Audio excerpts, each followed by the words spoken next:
Paghahain daw ng mga motion at manifestation sa mga susunod na araw ang House prosecutors sa impeachment trial ni Vice President Sara Duterte. Ipinakilala na rin ang mga miyembro ng defense team.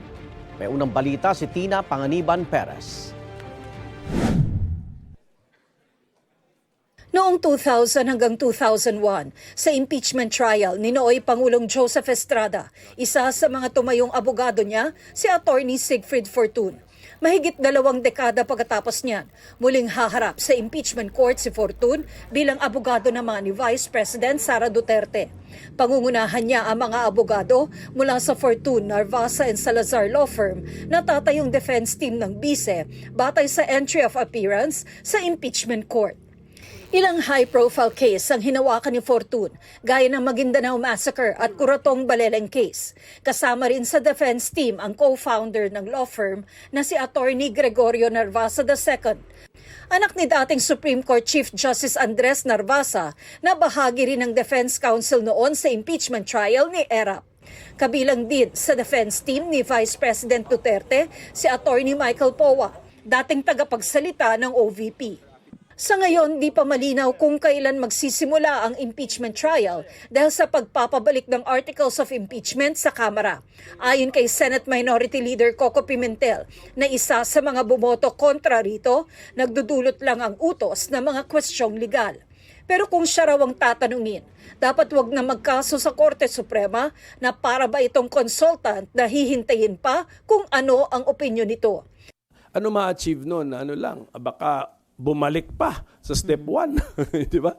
Hindi natin alam. So wag na, pabayaan na lang yan. Tapos by July 29, 30, 31, August 1, yan, may pwede na. Pwede nang mag-trial yan. Kasi ang incoming Senate, hindi nila pwedeng gamitin ngayon ang excuse na meron pa silang rinarush na mga priority laws. Kasi wala pa, ano pa yan eh?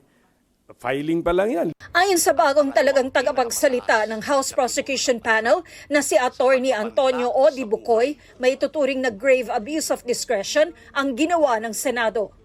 Ako po ay sumasang-ayon sa sinabi ni Chief Justice Renato Puno sapagkat ang mga naging actuation and ruling ni Senate President Chis Escudero as the presiding officer of the impeachment court, ay wala ho sa saligang batas yan. Kagaya po ng pag-remand, ang limitasyon ay ang ating saligang batas at ang kanilang sariling impeachment rules. Hindi po pwedeng, porque you are sui generis, pwede mong gawin ang lahat ng gusto mo. Kinukunan pa namin ng pahayag si Escudero. Ayon sa tagapagsalita ng House Prosecution Panel, sa mga susunod na araw ay maghahain ng mga prosecutor sa Senate Impeachment Court na mga motion at manifestation. Tiniyak niyang hindi ito magiging sanhi ng delay sa impeachment proceedings. Ilan na rin ang pumuna sa unay pagkiling ng ilang senator judges sa bise. Hihingin ba ng prosecution panel na mag-inhibit ang mga ito mula sa impeachment trial? Pinag-uusapan po yan. Subalit, kung ito ay magiging dahilan para maantala, siguro isang tabi na lang yan. Anyway, ilalahad ang ebidensya, ipapakita sa mga hukom, makikita ng publiko, nasa sa kanila yan. Kung kahit na malakas ang ebidensya, mag-aakwit pa rin sila, sinong huhusga? Ang bayan. Nauna nang sinabi ni Vice President Sara na bigyan ng benefit of the doubt ang mga senator judge na gagawin nila ng tama ang kanilang trabaho.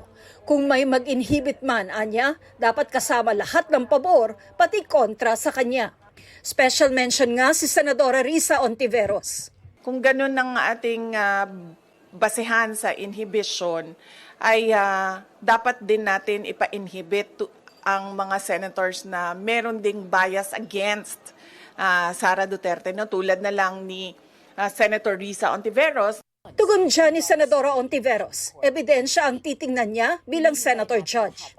Noong nanumpa kami bilang senator judge, naging tungkulin namin sa Senado na suriin at bumoto ayon sa bigat ng ebidensya, kakampi man o kritiko ng pangalawang Pangulo. Sinusunod ko po ang tungkulin na iyan at inaasahan ko rin ito sa ibang senador. Sabi ni Pimentel, magiging paborable pa kay Vice President Duterte kung may mag-inhibit na senator judge. Kailangan kasi ng 2/3 o 16 na senador na magsabing guilty ang bise bago siya makonvict. Binibilang natin dito yung sinasabi yung salitang guilty. Yun po ang bibilangin. So Hindi binibilang yung nagsabing not guilty. Hindi importante yun. Ito ang unang balita. Tina Panganiban Perez para sa GMA Integrated News. Igan, mauna ka sa mga balita, mag-subscribe na sa GMA Integrated News sa YouTube para sa iba't ibang ulat sa ating bansa.